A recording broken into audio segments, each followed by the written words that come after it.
Do you want to be seen as a leader? Is your brand that of a leader or as a follower? Where our guest today is an expert on personal branding. He has helped leaders across numerous industries, from communications, technology, consumer products. He is the master of all media, and I'm very happy to bring on as our guest today, M. Curtis McCoy. Curtis, thanks for being our guest today. Hey, Mr. TJ Walker, how you doing, sir? Fantastic. Now, we're broadcasting live on all major social media platforms, but we're here specifically for a few minutes to say hello to our friends on Amazon. We're on Amazon Live. And Curtis, you are an author of numerous books, but we want to talk about specifically your book, How to Be a Leader, or excuse me, How to Be Successful, How to Think Like a Leader. Tell us about the book and what are people going to learn here that they don't see in every other leadership success book? Because there are a lot of them. There sure are. One of the things about that I did, if you know anything about me, I survived a malignant glioblastoma brain tumor. I was given less than 90 days to live back in 2010. Had woke up from a coma, having 7 to 10 seizures a week. Woke up, couldn't communicate, couldn't speak. The oncologist had when I woke up, oncologist had his hand on my mom's shoulder, telling her that they need to take me to Disneyland or do some kind of a memory making thing that I would not be around. Which ticked me off. I was bodybuilding at the time and seeing this doctor tell my mom that I was going to die and to take me to Disneyland, but I couldn't even say that I don't want to go to Disneyland. I want to keep working on my business.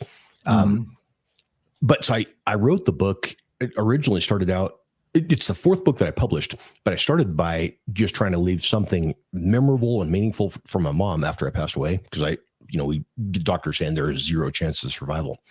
So I started reaching out to guys like the inventor of the MP3 player, just some incredible leaders who I had respected and looked up to and thought it would be really cool to be able to sit down and have a conversation with them. And a lot of them I did, whether it was video interviews or most of them was in person. So I flew out and just interviewed these guys on how to be successful and how to think like a leader. One of the things that's different about this book is I asked the same questions to everyone from the guy that he founded a private church. He's the owner of a church.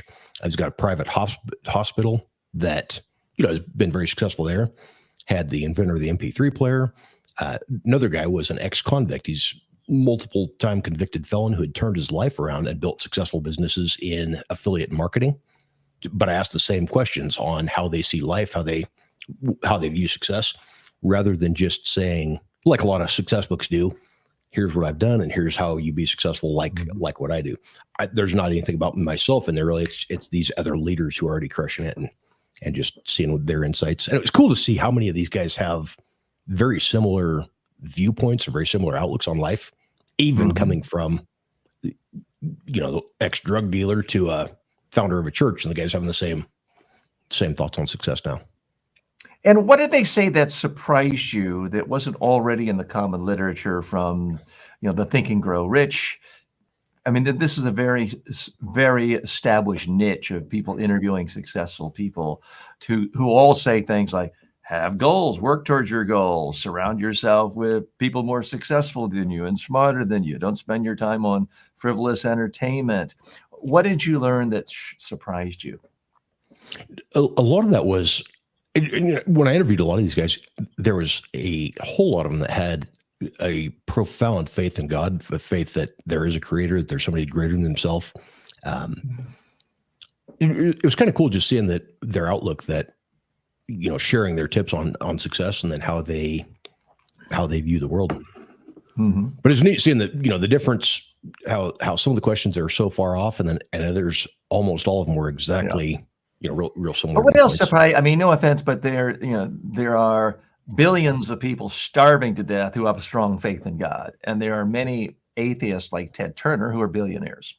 Yep. So clearly that can't be the thing that's made them successful. What else did you find that someone could say, oh, I haven't tried that, let me try that? You'd have to take a look at the book. There's 18 different people in there who are successful that have shared their own stuff. But and let's take a look. It is right here. Those of you watching on Amazon, you can click with it. It is showing up on the carousel right now on either the bottom of your screen, the left or the right. And again, it is How to Be Successful. Think Like a Leader. Check it out. Thank you so much, Amazon, for letting us come to you live today. We're going to say goodbye to our Amazon friends and signing off from there. But we're very happy to continue this hour with our friends on YouTube, Facebook, and every place else.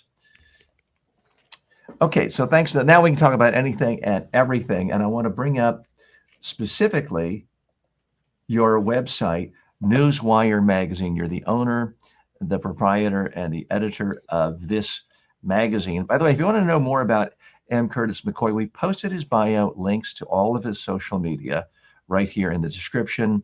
It'll be in the show notes and other places. But walk us through Newswire Magazine. Some of our viewers, listeners might not be familiar with it. What is it?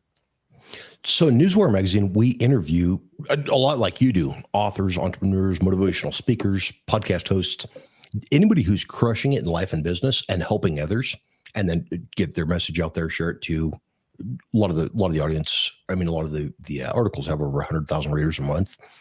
We advertise on the Times Square in New York billboard, the 96-foot billboard.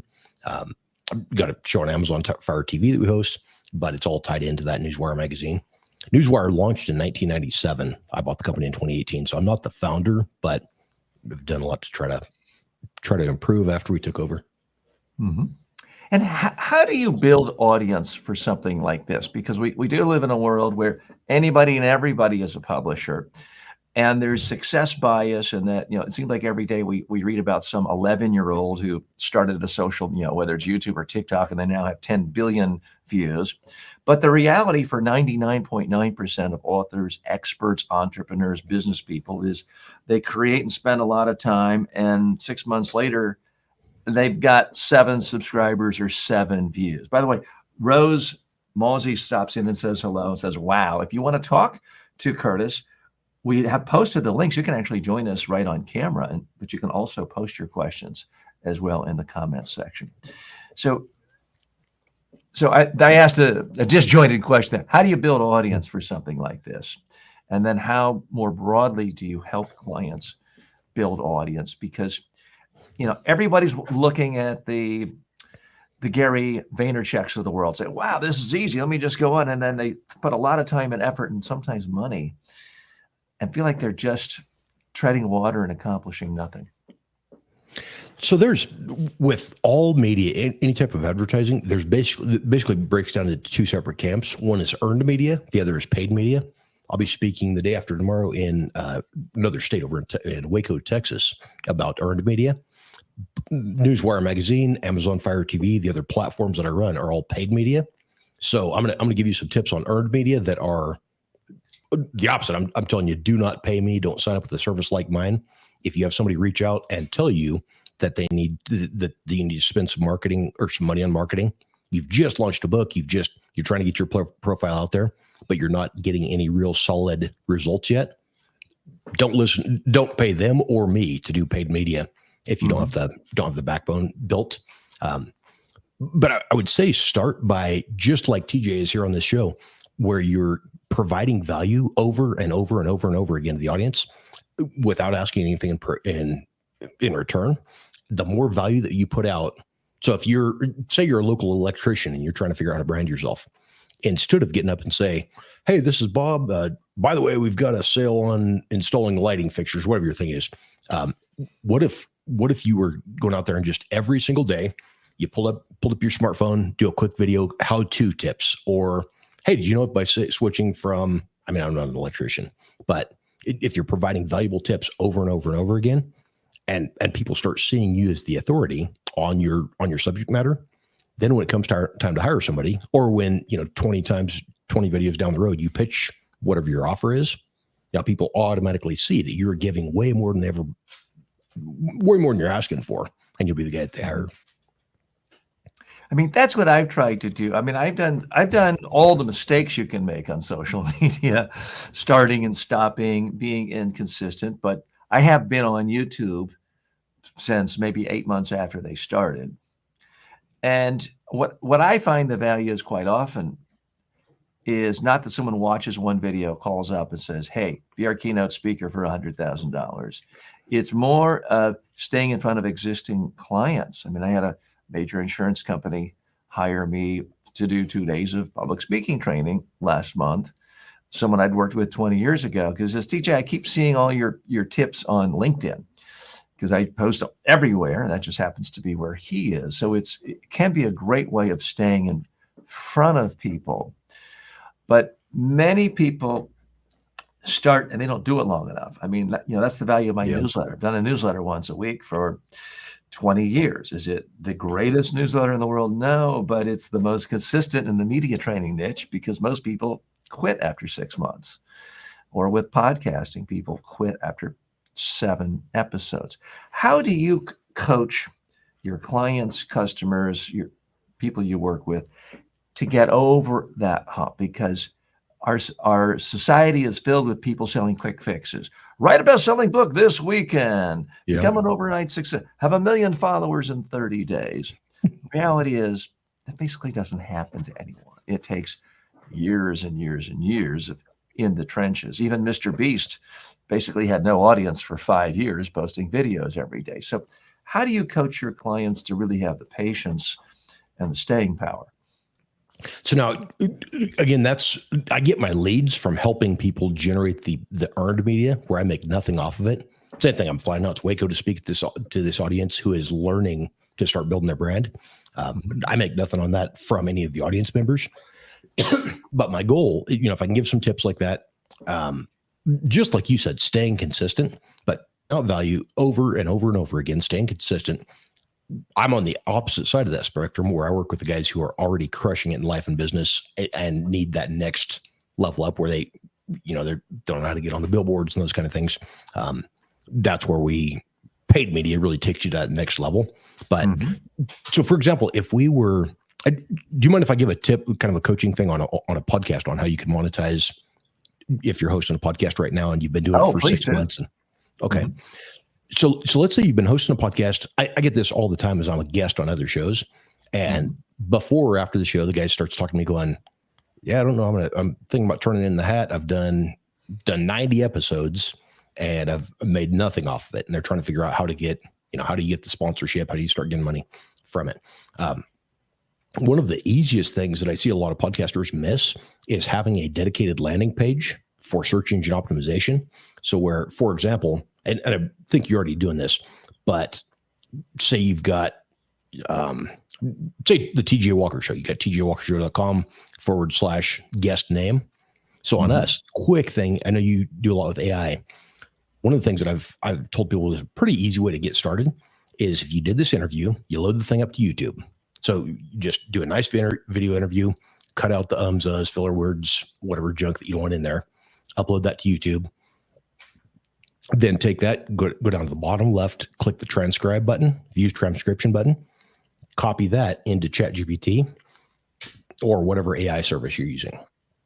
Tell it to remove format it properly as far as punctuation, single space after the period, proper capitalization. Tell it the guest's name and the host's name because it'll often mess those up. Kind of weird spelling. Then tell it to write you an article outline for a 2,000-word SEO-friendly article about that guest. So now ChatGPT has written you this article outline. Now you say from that article outline, write, maybe tune that up a little bit, paste it back in there. So to write you a 2,000-word search engine optimized article about that guest name and what they talked on your show. So now it writes out this good article. I mean, you can almost always tell when it's written by AI. You could again say that now. Tell it remove filler words and phrases, remove pretext and context, make this sound more human. It'll rewrite the article again, sounding more human. So now you take that, copy the YouTube URL to the top of that web page, to that guest web page. So now your YouTube video shows up. Then copy and paste that ChatGPT article in there. And there's a misconception about Google banning pages or not liking AI. Google is here to provide search engines are here to provide the best possible result to the client. So they don't care if you wrote it with AI or if an alien wrote it for you, as long as it's the best result and it doesn't have a bunch of weird junk in it. If it's interesting and people stay on it and watch it or read it, they're going to think, okay, this is something real. If everyone leaves Yep. after 1.2 seconds, doesn't matter if it's AI or not, they're going to Yep. figure this doesn't deserve our spotlight. Isn't that generally the Yeah. way? Yep. But so on that, now you've got your video at the top. You've got a couple thousand word search engine optimized article. Now, when people are searching for my name or whoever your guest name is, or the topic that you're talking about, they find your webpage. At the bottom of that, you could have a call to action. You could have the book that you're selling, your coaching course, whatever it is that you're offering. Now, you're not monetizing from the actual podcast. You're monetizing from thousands of people seeing those different articles you're posting, and you're providing the best information on that guest that the person was searching for. Now your call to action will sell when you've got that at the bottom or on the side or however you set that up. Great tips. I got to do that myself. We're speaking with M. Curtis McCoy. He is the owner of Newswire magazine, and he's an expert on personal branding and marketing. Here's the big question I have, which is, when is the perfect time for someone to use services like you? Because I encounter as I'm sure you do, someone has written their first book. They're all excited about some new project, and they think, wow, I've heard if I just spend $5 a day on Google ads or something, I can be really famous, and it's really easy. And many people advertise too soon. I think you and I probably are in agreement there. Many people advertise the wrong way on wrong stuff. Many people advertise before they really have a product that anyone would want. So what kind of a checklist do you have? I mean, I had a guest on, one of my students just last week. I felt sorry for her. She's like, yeah, I saved up I took all my money out of savings, and I went to, she didn't call it a vanity publisher, but it clearly was. And I gave them $5,000, and now they're going to mail me 800 books. And I thought, oh my God, it's just when that book is $2.60, $2.80 for the copy, depending on the number of and pages. I mean, there's so many ways to get scammed and waste money on marketing anything. And I'm sure you've seen people who say, come to our seminar this weekend for $10,000 and you'll be interviewed and you'll be seen on ABC and Fox and NBC on 50 markets across the country. Well, yeah, you will be, but it's at 3 a.m. in the morning for an infomercial squeezed in with other people where the audience Forbes, could literally India. be zero. Yep. Yeah, you can say on your website, as seen on NBC in Orlando and Chicago. Does that build a brand? A lot of people think it does. So first big question. It's good for building your ego. Yeah. What's the checklist you have for A, when someone is a legitimate client prospect for you? B, when they should be even thinking about spending money on advertising? So the first one, if somebody reaches out to you, for example, if you're on social media, you probably all remember on Instagram how you'd get messages every single week from somebody that was selling a verification, selling the check mark. This is back when it was 15, 20 grand. You could actually pay a white label hacker to go in, and then not really white label, but our white hat hacker, they call them, to go in and give you that blue check mark. It was 15, 20 grand you could pay to get it done. But now you look at the person reaching out, guaranteeing that they could get you verified if you just send them $500 via Venmo. And you look at their profile, and they're following 130 people. They got 2 followers. They don't have the check mark themselves. The person is either lying to you or they don't believe in the service they're selling enough to use it themselves. Mm-hmm. So, for example, if you're talking to me trying to figure out personal branding, if you Google M. Curtis McCoy and I don't show up, I am an absolute con artist. You don't want to do a business with the guy that's not using the service that he says he's doing. Mm-hmm. So check them out. The other thing, you can go to, pull up their website, copy the URL, go to there's whois.com. There's quite a few different domains, but you can look and see when the domain was actually registered, how long it's been around. If this is a successful business, you'll see a lot of times they'll use a reputable magazine's name and then add something else to it in the URL.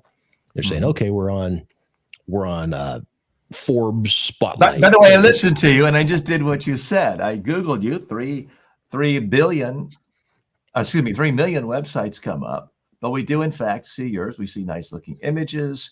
We see your business account. We see your Instagram account. We see your Facebook account. we see your Amazon, we see your YouTube, we see your LinkedIn. So everything is showing up. I did not see a link where the headline was, "Oh my God, Curtis McCoy rips me off. Run for your life. He's a scam artist." And it is And amazing to me how many people never bother to look at someone's name before doing business with them. So thank you for mentioning that, and you passed the test. man, when I gave that advice there, I did not think you were going to use it right away. That would have been absolutely a train wreck for me if you showed up and my name didn't even show up. Yeah. Glad you pulled that up. But you can also reach out to a friend or somebody who is trusted, who's not in the same niche. You'll have a lot of times somebody will reach out to a web designer friend asking about a web design deal that they got. And it may be a great deal, but the friend is also trying to sell you their service. So make sure that you're reaching out to somebody who knows about the industry, or get on, do some research yourself. Go to the Whois database, whois.com, or the ICANN, ICANN.org, and check the URL. See if that's actually. So, for example, if you want to do this, go to you might. Yes, I mean, if you go to whois.com, up the top right, and search news-wire.com, that'll show who owns the domain, shows it was registered on 1997 or May 2nd of 1997, shows the registration proxy info and stuff. But if somebody says they've been in business for how many years, search the website, see if they actually been online for that long, or if it's a new bait and switch kind of a thing. Yeah. But look and see. A lot of due diligence anyone could do easily in this era. Yeah. Let's get down to more nitty gritty. What do you look for in an ideal client, and what is your checklist for when someone is ready to go beyond posting how-to videos on YouTube, which anyone can do for free with a phone, Yep, to actually doing paid advertising? that's one thing where I turn down folks pretty frequently they've had a coach, they're working with success coaches or whoever that says you need to go out and start spending money on advertising, because the more they can get you to spend anywhere, the more excited you are, and the more money you spend with this coach. So I'll turn people down there too, where if you're not, here's kind of the checklist as far as getting yourself deciding whether or not to spend money. If you've got something set up, if you got maybe your book website, or you're sending people to your website that redirects to an Amazon short URL to buy your book, if you're an author. If you've got a landing page that's converting, and you notice that a good percentage of the people who actually hit your page are going through, clicking and buying your book, then throw some advertising money at it. You throw 50, $100, whatever at that ad. If you make more than you spent in the advertising, spend some more money. Keep bumping that up, because that's basically an endless supply of cash flow.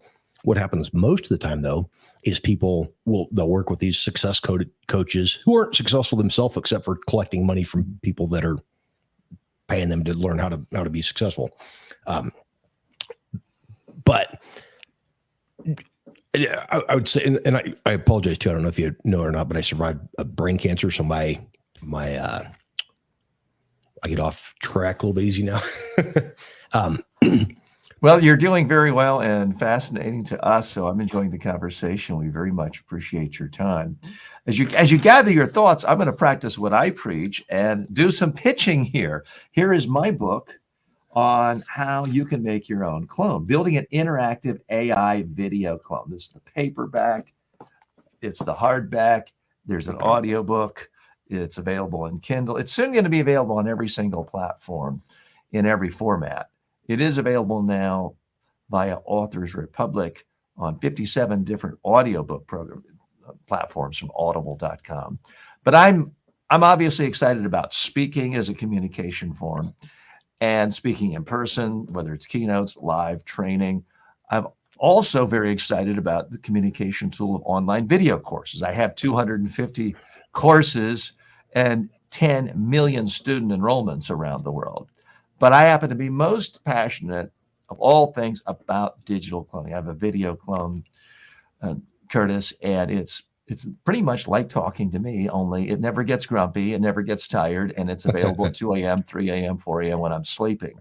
So I'm a big believer that that is going to be a bigger communication tool than the internet itself, than the printing press itself. So I spent a lot of time talking about my interactive video clone, and I would certainly think uh, for any of your customers who are already leaders, that if they don't have one now, in the next year, they're going to have one. And 2 or 3 years from now, it's going to be embarrassing not to have one. So that's my pitch. Here's what I like to do with, because we're all about helping people become more successful right here on this show. And one of my strongest principles is don't wait for someone to ask the right question or invite you. Take initiative, seize the day, and give value. Don't be ashamed to talk about your own value proposition. So we have a little segment right here. What we do every single program is we turn it over to our guest and say, pitch away, talk about how you give value to people and what you want them to do. If you want them to go to news-wire.com right now, you can tell them that. If you want to tell them to go to your LinkedIn, or if you've got some free report, pitch away. But you've got 90 seconds starting right now.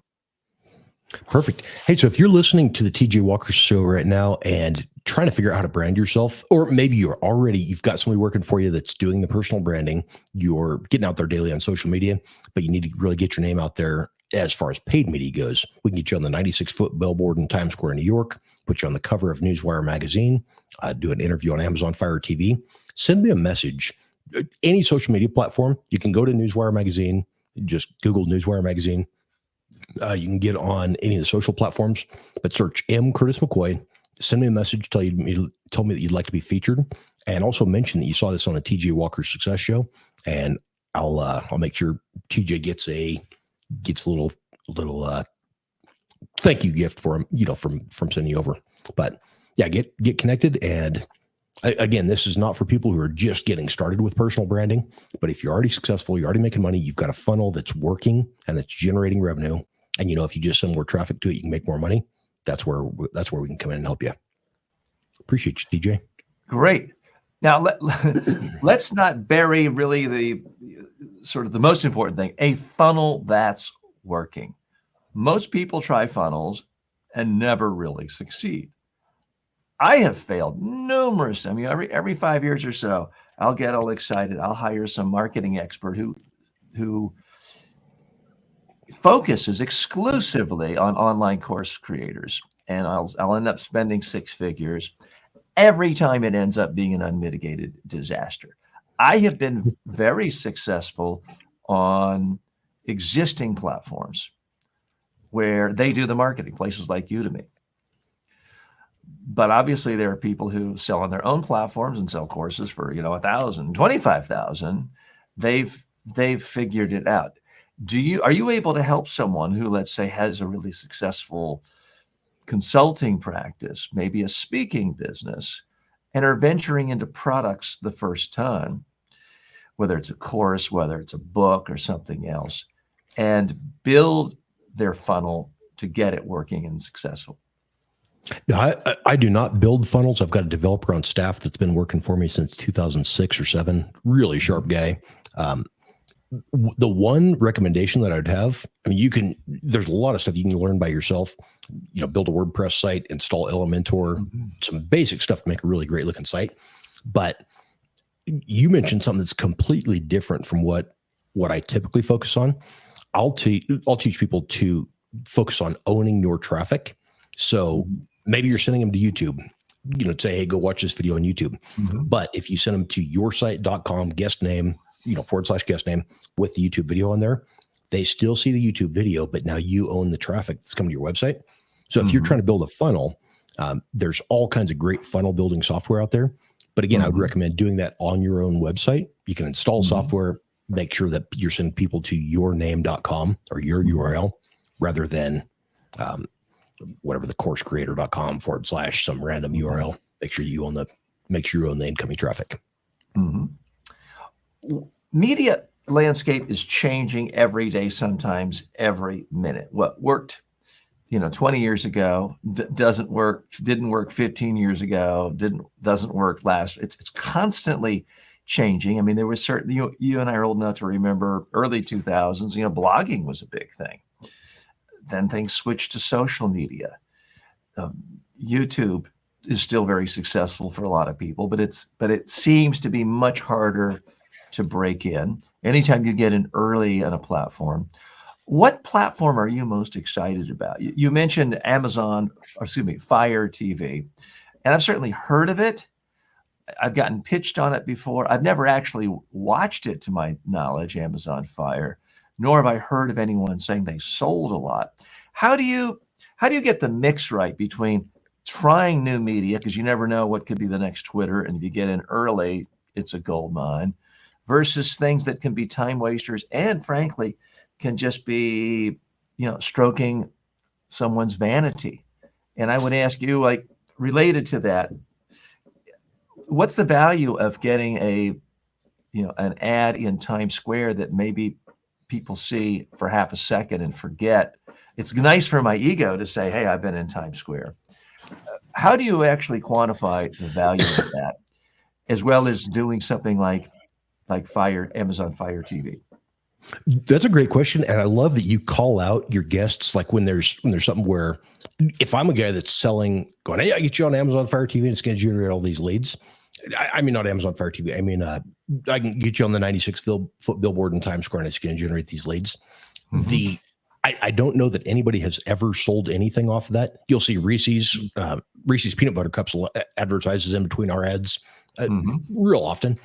That's something where they're making money, because you can walk right into the convenience store across the road there, grab a Reese's that you just saw on the screen.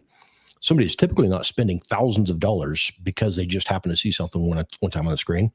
What that does is the credibility. So yes, it makes you feel good. I've had guys, people fly out and stand in front of the billboard and have their family and friends all stand there, somebody taking pictures of them. So it looks cool, but that is for generating the credibility. So again, do not spend money on something like that if you don't already have the website that's generating the traffic, that's making money. Now you put up that YouTube video. We do this with every person that advertises too. We'll give you a video clip of you and all these different videos running along that you can embed in your site. But that the billboards, for example, is strictly for credibility. We did all kinds of billboard advertising with another company that I owned years ago. Nobody ever come in and said, hey, we saw your billboard on the highway, and that's the reason that we're in the store. But it was just that repeated. They may have seen that and they're going, okay, this is good business to deal with, because every day on the way to work, I see your face on the screen. But yeah, it's not again, don't throw money at paid media until the earned media side is working. And then same thing with a magazine. This is a little bit different on Newswire magazine. Most publications have what's called a paywall. So you get on, you spend $5,000, $10,000, $15,000 to get your name, get a whole article about you in some publication. Now, when somebody Googles it, you get published, you got this great looking article. It sounds great. So now you send that link out to your mom, your neighbor, your grandma, everybody asking them to check out your article. Mm-hmm. This actually happened to me years ago. My grandma clicked on the link. She said, sweetie, I'd love to read your article, but I don't want to have to sign up for a yearly subscription to this other magazine. So you don't have to sign up. Just click it and read it. She said, well, no, it has this pop-up that says I have to sign up. I have to give them my credit card to be able to read it. So again, look at the publication that you're published in. If it's something where you're paying to promote their business, there you go right there. He's got the news, the Times Square. And that's not a live feed. That's a recording, but yeah, kind of a cool thing. I mean, again, it's good for your credibility. If you put that on your website and it's got, instead of just the Newswire magazine thing, it's your face on the billboard. You're seeing cars drive by, the other ads going on. That's an instant credibility indicator. Same thing as when we feature somebody on the cover of the magazine. We send you a metal gallery print, like you see in different art galleries, of your magazine cover. So it's kind of a cool thing to hang beside you, hang behind you in your podcast studio or in your real estate office or whatever your business is. But again, having the credibility does nothing for you if people cannot find you. You need to already be doing business and already be getting traffic before you start spending money on the paid media side for your credibility. Our guest today is M. Curtis McCoy, expert on branding, working with top leaders across many industries. What are you finding your clients actually say moves the needle the most? I mean, there was a time, 20 years ago when getting on the Today Show here in the United States was sort of the number one way if you're going to be in morning TV, be a positive profile in 60 Minutes, or certainly Oprah back when she was getting 10 million views a day would completely make it a business. It would take a book that no one had ever heard of and make it a bestseller.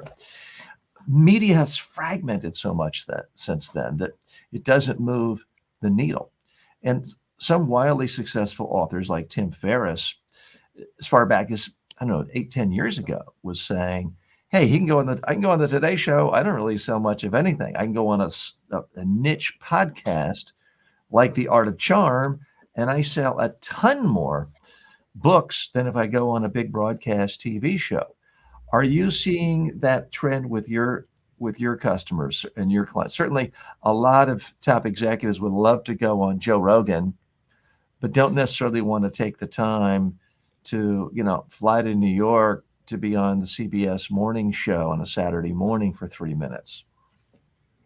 You're exactly right about that. And that even with the magazine, when we launched, years and years ago, when I took over Newswire, they had people would constantly ask, where can I buy a print copy? And now everybody realizes the print magazine is, even most of the major magazine companies, a huge percent of them are getting rid of the print, not only to save on paper and production costs, but because if you're on a magazine that is set up properly, where they're linking to your site with a do follow search engine optimized webpage, they got a link, do follow link to your site, you can get on there. And that's not only, even if nobody ever reads the magazine article, you get a high domain authority site linking to yours, that's driving page rank to your website, helping your site rank better. So whatever terms you're searching, whatever terms that you're hoping people are landing on your page for, enough of those type of articles help your site to rank higher and push you past the competition. But yeah, again, I've flown over the country doing different TV and radio, and even radio where they're syndicating the video stream. But if they're not creating that dedicated web page, I typically don't see. I told you earlier, I'm doing up to 6 podcasts a day.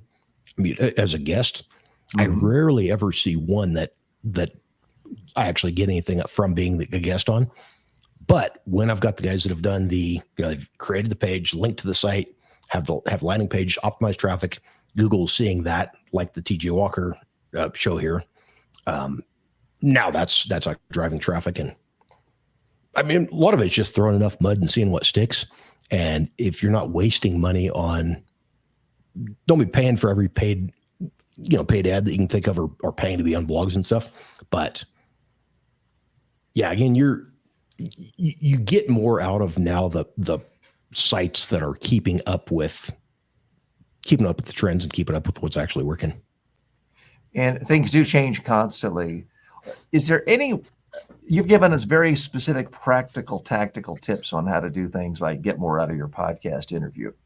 Is there any other media format or just new media platform you're excited about? And can you go into a little more detail on Amazon Fire? Because there's Amazon, there's Roku. These days, pretty much anyone could start. I've even thought about it 6 months ago, and the more I came up with it, it seemed like a waste of time. But anyone can create their own fast TV network, free advertising supported TV network, and get up on Roku and get up on, I guess, Amazon Fire. But is it worth it if you don't have a way of building an audience? Because I remember from my old talk radio days, the radio salesman would be like, oh, we're in 500,000 homes and 2 million homes. Yeah, but how many people actually listen? And my counter to them was, well, I've got basically a radio network available in 5 million homes. It's my voicemail machine. Anyone in the world could call and hear it. The fact that no one's calling all day, it's still distributed. Yep. Is it meaningful if you're not getting in front of people? So when you say the Amazon TV, are you talking about your own fast TV network or something else?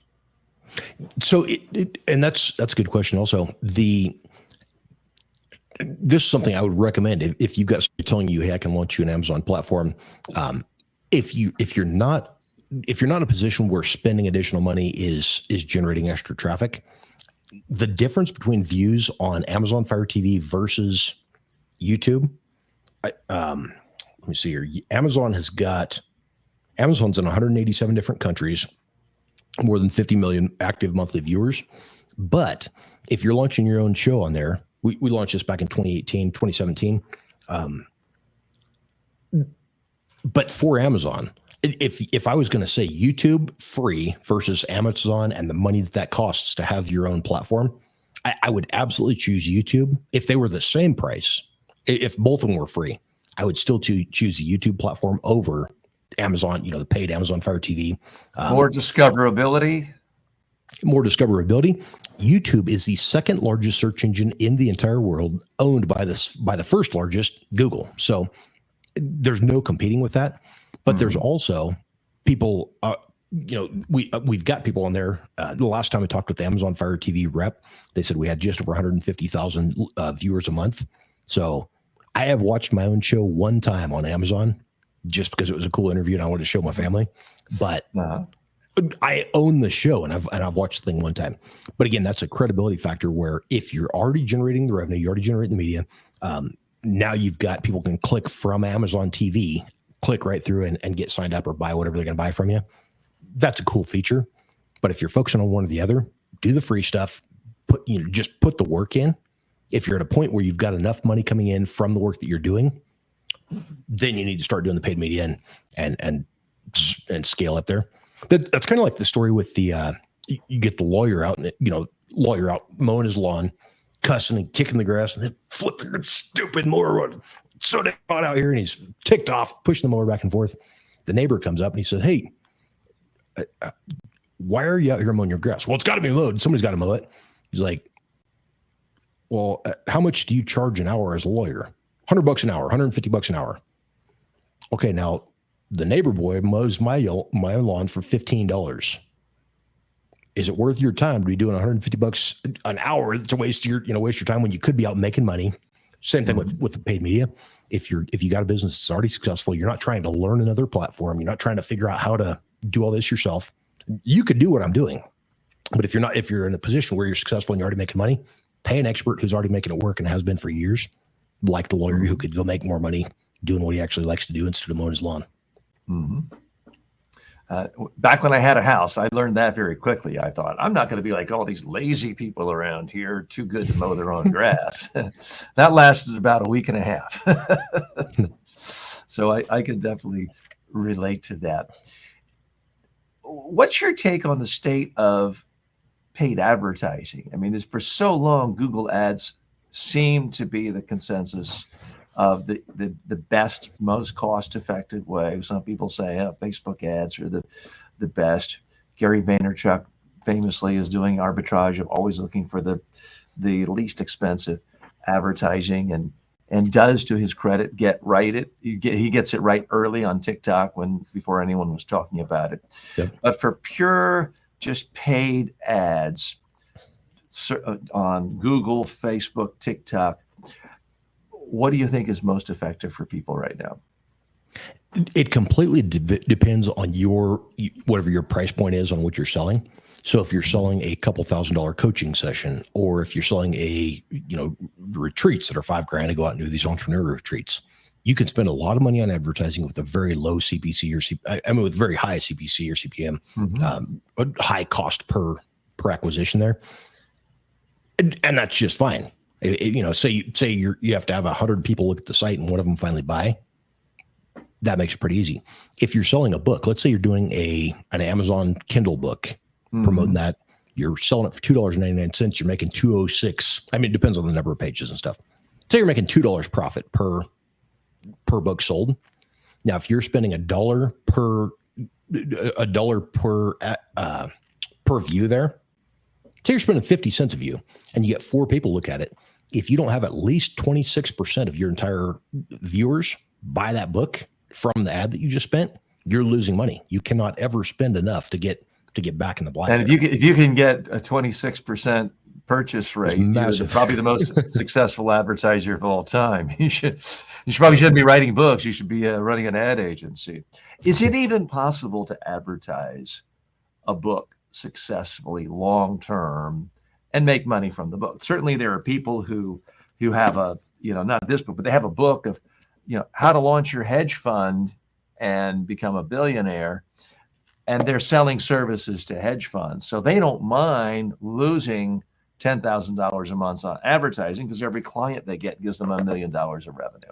Yep. But for someone who has to actually wants the book to be profitable in its own right, do you work with authors to help them figure out the right advertising mix for that? Or is that a fool's game?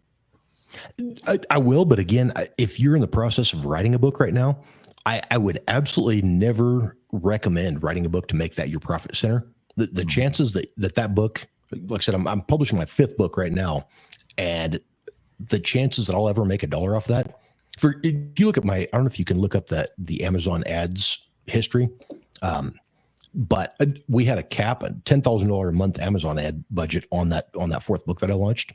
Mm-hmm. Back, I had worked with a publishing coach who again was not. I didn't know how many scammers there were out there, but they're telling me if you just spend enough money, catch on, make that a New York Times bestseller. So we set a $10,000 a month advertising budget that my other company is paying for, trying to make this book take off to where it make money. I have not spent advertising that $10,000 a month since I think early 2019, maybe 2018, 2019. I will never break even from the book sales. I will still never break even from the advertising money that I spent back then on Amazon ads for the book. But the problem is because I did not have a call to action in the book. So the book was all these things about here's a successful author, here's 18 successful guys that are telling you their how to be successful tips. Mm-hmm. Nowhere in there did it ask. I didn't even ask, hey, leave me leave a good review and help other people find this. Mm-hmm. I didn't know that was something I should put in the book. But if you're using that book as a digital calling card or as a paper calling card, so maybe if you're doing a book on AI and you say, hey, reach out to me, visit this website to check out this AI video clone software. Now throw some money at that. If you're converting people where it's more than that $2.06 book sale price, if you're making money off of one person can hire you for 6 figures to go speak or teach at their company. Mm-hmm. Absolutely. $10,000 a month, you'll make back real quick if you've got hundreds of people a day buying that book and somebody happens to hire you from that. Mm-hmm. But have a call to action to monetize the book where the book is not your profit center. It's just a digital business card is what I would recommend. Curtis, before you go, we have a few questions coming in. Yusuf writes in and says, hey guys, I'm currently a junior in college studying advertising and PR. But I'm super worried as I feel like I don't know much about this field. Do you guys have any advice or suggestions? Let's hear your advice to this young person. For starters, thank you for watching a show like this. Most juniors in college, I think, are probably watching sports or a silly TikTok. Sorry to be generalizing. So thanks for even watching a show like this. Curtis, what's your advice to this young person? I think that's good that you're being humble about this and realizing that you need to keep learning, need to keep growing. If you studied every book, every bit of information that those professors are going to teach you in college today, tomorrow you're going to be outdated because there's going to be some new stuff that you need to keep learning. So I'd say keep learning, keep growing, and just keep up with the trends there.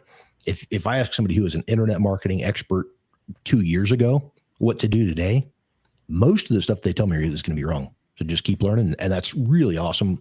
Like you said, they're really awesome that you're going out and continuing to keep growing. And part 2 of that question is, what should I be doing to set myself up for success? Again, keep growing, keep studying, keep learning, keep watching podcasts like this and these different shows that can help you grow. Yusuf, I'm going to give you some. I'm sorry, go ahead. You look at advertising experts like Gary Vaynerchuk, for example, you mentioned. Gary V has got an entire team of people that are constantly researching, trying the newest trends, trying to figure out what's going to work. testing every new social media algorithm. I mean every new social media platform that's out there, but just keep testing, keep trying, keep growing. As soon as you think you know it all, that's where you're out of luck. Mm-hmm. Yusuf, here's my advice, and your professors are not going to like this. My biggest advice to you was do not major in advertising and PR. And I'm not anti-intellectual or anti the academy. I want my doctor, my surgeon to be a graduate of the medical school. If I'm being tried for murder, I want my lawyer to be a member of the bar and to have passed law school. Advertising and PR are different. I have found, with very few exceptions, people who are professors in advertising and PR are typically the least successful, least knowledgeable in those fields. And as Curtis mentioned, it changes so quickly. My advice to you would be major in something that doesn't change. Major in statistics, major in philosophy, so you can recognize BS when you see it. And then in your side time, when everyone else is off drinking beer or playing pickleball, spend time actually creating a product and then advertise it and promote it. Create an online course on successful ways college kids can ace tests. Create a course on that and spend $2 a day advertising. You'll learn a lot. Try to get publicity for it in your own college newspaper. You'll learn a lot. Start a new business every month in college. And if all of them but one fail, you're a success. Even if they all fail, you're still going to know so much more about advertising and PR, because you can experiment in a million ways where the only cost is your time, and your time is better off doing that than taking a course on PR, I believe. And I've been, I'm sure you've been asked, Curtis. I've been asked to give guest lectures at PR departments around the country, and I'm not saying there's no value, but these are things you can learn better today by actually creating a product and doing it. There's no gatekeepers. When I was starting, you couldn't just create a product. It was too difficult. And I spent my time in colleges, washing windows during the summer because you couldn't just create an online course. Anyway, Yusuf, I hope you find that useful. Curtis, we really appreciate your time today. Those of you listening or just tuning in, we've linked to all of Curtis's websites, his social media. Check out his news-wire.com, his magazine. You may want to connect with it or follow him on Facebook, YouTube, TikTok, LinkedIn, Threads. I'm on Threads. I never go to it. At what point, when you're experimenting with something, do you try it long enough and say, it's not even worth me continuing? I haven't made that decision about Threads yet, but I haven't thought about it. And something tells me if I really go in and look at my interactions, I may think, why am I bothering to have my team post on Threads? So kind of an aside there, but I would just occurred to me when I saw that you post on Threads. And I do on Threads, but I'm posting similar stuff, repurposing content. You talked about cutting up these videos into other things that get repurposed on their platforms. It takes almost nothing. I post on 10 platforms. Anytime I'm creating content, Instagram, Facebook, LinkedIn, Twitter, the Coup app in India. I mean, all kinds of different. If you're on Coup, search. I'm the number 2 ranked guy underneath of the Prime Minister. But again, I have never got a single lead. Never made any money, but never even got a lead off of being the second highest ranked guy on the app. But if it's something where you've got the time or you've got the team that's doing it, keep posting and then just figure out how to maybe tune that up a little bit. Threads does longer form. You can post some longer form descriptions and stuff on there. So I'm still trying to figure out Threads myself, but I'm going to keep posting on there until they shut it down or don't. Because if it does blow up, so they change the algorithm, something blows up later, and that takes off. Now, if you've been posting on there for years and years, and you have the credibility established already, you're gonna be the guy that blows up. So spend the time and just keep putting it in, or have your team do it. And if there's if it's something you're managing yourself and you really don't resonate with it, there's a good chance that your target audience is not going to resonate with that platform either.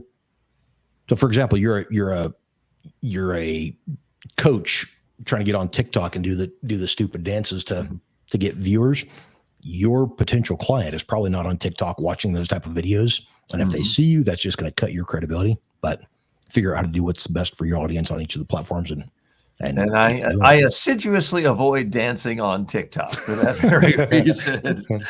M. Curtis McCoy, thank you so much for being our guest today. We appreciate it. Take care. Thank you, Mr. Walker.